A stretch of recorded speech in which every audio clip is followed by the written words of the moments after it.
Good. You're finding Mel'S Barbershop, you already know. Reality show, podcast. If you want to check out my podcast, go to Mel'S Podcast. MELLS Podcast.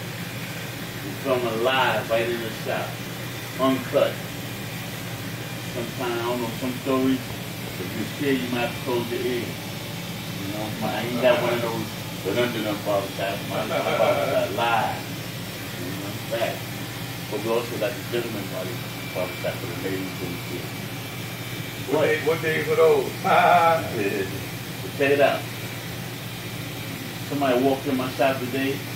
I ain't seen him in probably like a couple months. But I ain't cut his hair in probably like 2 or 3 years because he moved on me. He went to Jersey. Left me all them fucking with myself. That's one of the original clients. We go back 30-something years. And he followed me every shop I had since the first one. Every shop. So it's only right. I want to hear what the brother got to say. Money like this. Listen, when I knew I was coming to Brooklyn today, I said I can't not stop and see Mel. This is one of the livest hustlers East New York ever seen. You hear me? Mel had a vision when he was in his early 20s. I used to tell people, one day I'm going to make it. I seen him go from shop to shop to shop. It wasn't always a shop. He actually helped people. He put people on. People that had dough, had money. They wanted to put Mel on because he was one of the best barbers in East New York. And you know what, eventually? He got his own. He's still here. I don't care how big the shop, how small the shop. If you look like hell, y'all already know the theme. If you look like hell, come see Mel. So there's no way I could come to Brooklyn today without seeing Mel. And I hope y'all got it on now because when it first started, I looked like crap. I looked like hell. Wait till he finished. I'm gonna look just like Mel, always make his customers look. You hear me? This is 30 years or more. He's one of my main people right here. I can't even discuss some of the things we used to do in the shop because you know what? We might get locked up. We're too old for that. You heard me? Well, what's some of the good things? Well, some of the good things is, as far as the community is concerned, Mel has always supported the community. So I ask everybody, come out, patronize this man because you know what? When you ain't got no money, he's gonna cut your hair anyway. When you ain't got nothing to eat, he's gonna make sure you eat. If I'm not mistaken, every year, every summer, Mel always give a barbecue. No matter what he at. He don't ask nobody for a dime. He's still charging people little or no money. If they ain't got no money, he help them out. That's how you succeed in the neighborhood. That's how you grow. That's how you keep the communication lines open with everybody. If you didn't have a job, Mel knew people like myself who would help people get jobs. All you have to do is come in and communicate. We don't have people like this no more. So I'm just telling y'all, come out and support Mel. He's a good brother right here, okay? Trust me on that. He's a good brother right here. What's up, Mike? Did you ever have fun in my barbershop? Fun? Come on, man. Fun. We came in here, we started off drinking water. And Mel would even give free waters out every summer to everybody. Fun. Mel took all the kids, he took all the adults. He watched brothers come in here, brothers who ain't never been in trouble a day in their life. They wind up going out there getting in trouble, coming back home. Mel helped them out, spoke to them, put them on the right track. Still doing the same thing. I came in here today after about 2 years. I ain't seen Mel in about 2 years, to be very honest with you. Mel cut my son's hair when he was a baby. He's 22 now. He's been cutting my hair over 30 years, so the tradition keeps going. In terms of fun, this man right here, he know how to do it. He's a jack of all trades, master of none. Just stick with him. Trust me when I tell you. What's your favorite drink? You already know. Hennessy straight. You ever had them Hennessy together? About 100 times. 100 times. We used to take turns buying the bottle. Buying the bottle. That's right. Half a gallon. That's right. Half a gallon. Half a gallon. What happened when we finished one? Finish that. On to the next one. On to the next. Mel used to cut hair 1, 2 o'clock in the morning. That ain't no lie. No matter what shop he was in. Cutting hair. Still doing it. So what's up, man? You in Jersey now. Jersey City. You in Jersey. Jersey so when City, you can't get to me, you're getting your hair cut over here.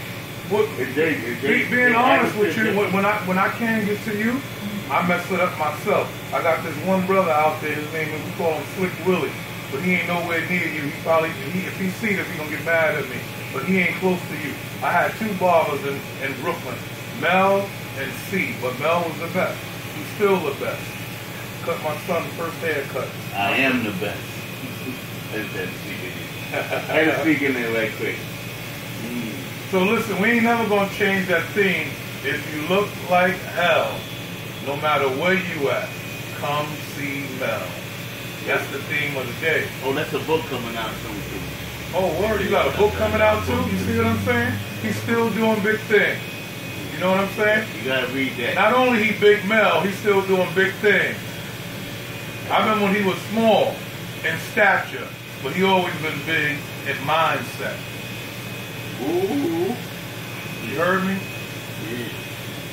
I was born with a big mind. I have to get it. And you cannot give Mel a shout out without giving his wife a shout out, who's been on his team from day one that I know of. You know what I mean? Yeah. I don't like to talk about that, but back in the day, Mel was a real good looking dude, you know. A lot of them women liked him, but his wife snatched him. She said, no more. I think you repeat that. I think the nigga still ain't got it. Mel, listen, Mel was a real good-looking dude back in the day. I ain't know. And he had his choice. Got my whole line. But he settled for wifey. You know what I'm saying? Took her out the bunch. And you know what?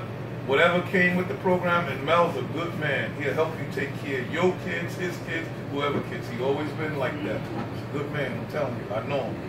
Yeah. So with that said, what's the date? 24th of July. I ain't seen my man in about 2 years now. He's still doing his thing. I've seen him with big shops, little shops. But as I just told you, it don't matter the size of the shop.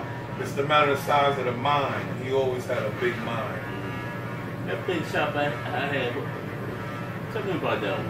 Well, that shop you had, it was on Sutter, and Elder Lane. It probably had anywhere from 9 to 12, 15 chairs he had. He had some women in there. He had a couple of dudes. So it was a transition. You know how you start a business. It's always a transition.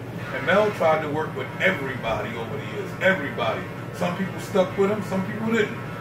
Some people, Mel used to hire people. Some weeks dudes couldn't even pay them their weekly. They was paying for the chair. They couldn't even give him money. Mel said, don't worry about it. You'll catch up to me next week. They couldn't catch up to him next week. He still kept them. That's what I'm talking about patriotism. Stick with this man right here. Credibility died by the last man who didn't pay. Mel never asked for pay. He just asked for your loyalty. Loyalty, oh man, that was deep. People don't know that. That was deep. Loyalty is everything. I'm talking about the bad too. I ain't mentioning no names or nothing, but I've hired some barbers, boy. Oh my goodness. They taught them how to cut hair, put them on, all that. And guess what? As a matter of fact, Mel even hired barbers. Some of them just came home, didn't even really have their skill set right. But Mel tried to put them on and give them a chance. You know what I'm saying? And they honed their skills with time. Some of them went back and done time, came back, and he gave them a chance still. So Mel's a hero in the local community, which is called East New York. You know what I mean? There's no better barber in East New York. They call me Money Mike, and I'm saying that there's no better barbers in East New York than Big Mel. Look like hell, come see Mel. How you doing, young lady? Have a seat right here. We filming at this time right now. You see, Mel get them, it don't matter where you from. He get them from all types, from all over the world. They patronize my man. They still do it. See, you get them from all over. Yeah, man. They still coming in. If you need a job, hire me. Alright? We had 454 Pod in Belmont. Had to take care of my boy right quick. See y'all on the next one. Alright, over and out. Peace.